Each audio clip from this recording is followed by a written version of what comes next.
Ačiū labai. Thank you very much. I want to start our dialogue and our conferences about transatlantic ties, and you mentioned them in your talk.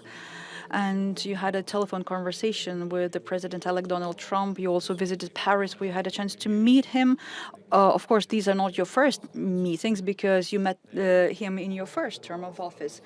So, what is Donald Trump like in 2024, 2025? Well, it would be irresponsible to make conclusions, deep conclusions, because this is a president-elect, and he will assume his office soon, but in the future still. I got an impression that President Donald Trump is not rushing to take decisions. He listens carefully, attentively to partners, and when he sees that there are no quick decisions or recipes, he tends to assess various alternatives and meets with the country that has been attacked brutally by Russia. So he met the president of the attacked country, and he did that in Paris. Of course, there were no decisive moments or decisions made, but understanding that war is brutal, that victims of this war are numerous from both sides. President Donald Trump understands that Ukraine cannot and has no right to give in. So the terms of negotiations have to be just, and negotiations cannot take place without Ukraine. And since I had the possibility to have quite a long conversation with President Zelensky. So this condition was maintained, and that was the most positive message that Zelensky brought from this meeting. What aspects do you emphasize when you talk to Western leaders, not necessarily to Donald Trump, but in general, what with the United States? What Lithuania can tell to the United States?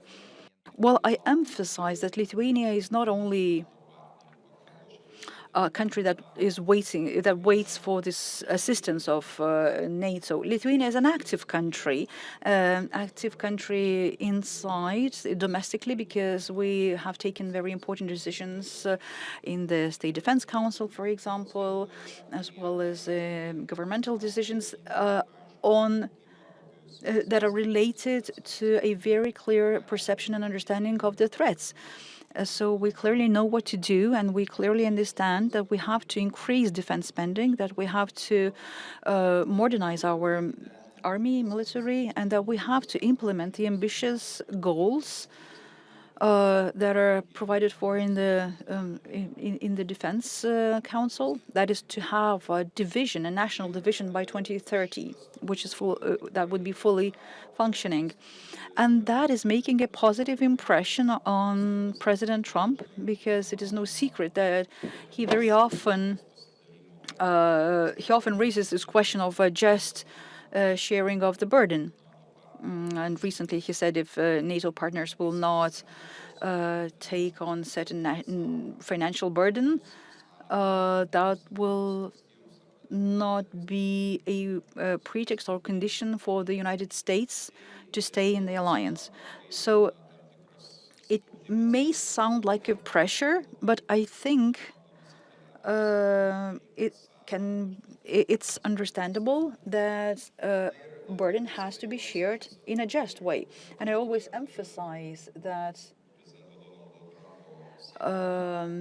President Donald Trump efforts towards victory.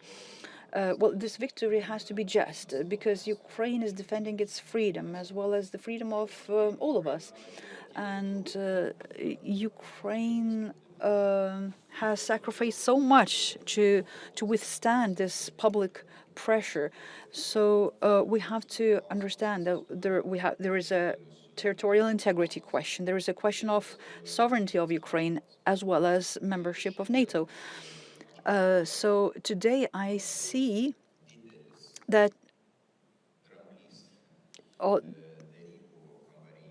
when it comes to negotiations, Ukraine's NATO membership will be a huge question.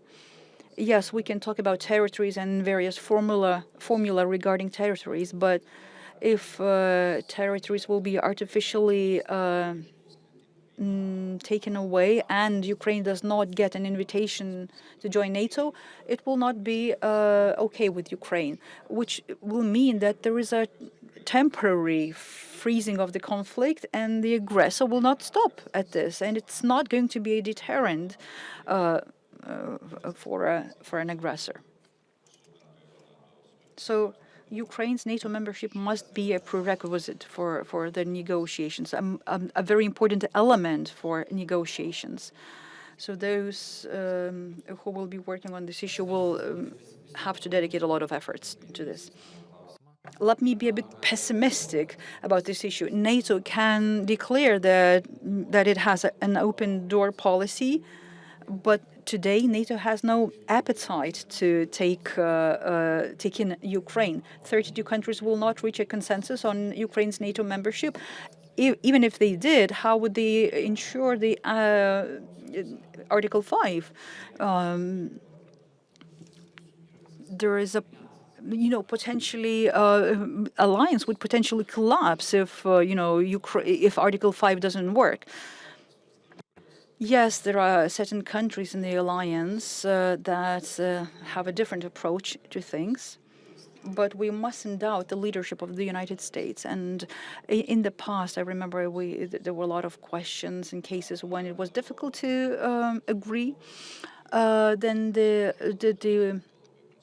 final word would be given by the United States, and it would be very constructive, and it would help us to reach the decision. In this case, I would refer to the statement by Ukraine's president that he would be willing to negotiate about freezing the conflict or territories, but with the necessary precondition that the remaining part of Ukraine is recognized and immediately becomes NATO member. So that would be the end in this conflict, and any possible future attacks by Russia would be treated as a possibility and leverage to activate Article 5. Is whether NATO is a credible organization, if that's a question, I would say definitely yes, NATO is a credible organization, and that applies to the current NATO member states, and as well as in the future when NATO is enlarged by other states, including Ukraine. What Lithuania should do so that next year in December, when we again convene for this conference, we would be able to say that, yes, we did everything we could so that Lithuania is a safer country. What would be the priorities? First of all, we should have very clear policy in respect of Russia, and I am not satisfied with this political floating when we impose sanctions on one hand and still provide for a certain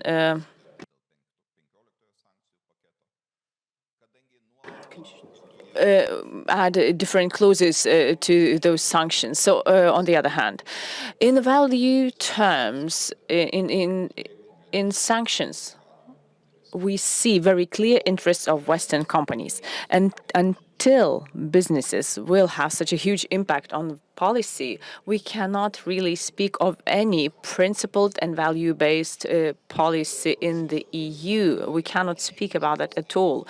So the strategy to stop Russia is not only an attempt to claim revenge from those countries which were oppressed by Russia for so many years, but it is an avoidable necessity to isolate Russia and to make it feel all the consequences of its policy. Because now I don't really get this impression that Russia would be suffering because of its policies, as it was believed And as it was expected in the beginning of the war, when we said that sanctions will stop Russia, that sanctions will bring Russia's economy on its knees, and then that we will tighten the sanctions even further.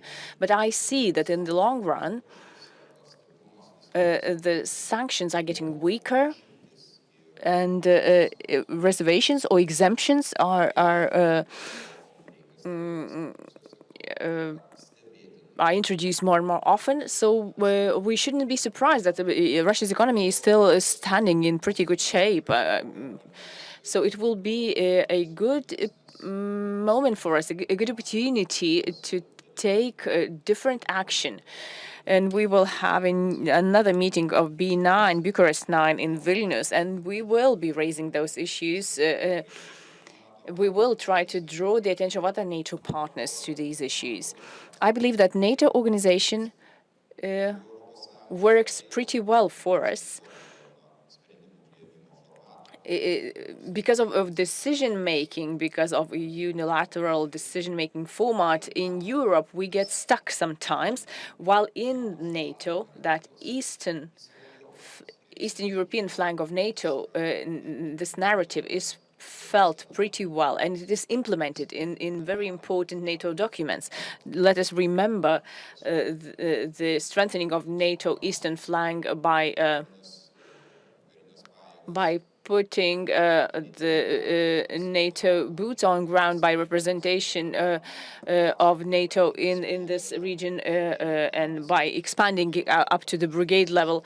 So yes, all these decisions show that we are heard and we are perceived as a true state or borderfront state, or a complex of states, borderfront states. And our interests and our voice is taken into account. We are treated as an external NATO border. If we manage to have similar impact in European decision-making, to make the needs of those states who are shaping external European policies, that would be even better. I remember President George Bush Sr. during the debate, he tried to see the time on the watch during the presidential debate, and he lost the debate. So I'm also keeping my eye on the watch, and I hope that your wishes and expectations for next year will come true. Well, the president says I'm privileged, because I don't really have to watch my time, because I may not lose or win the next election.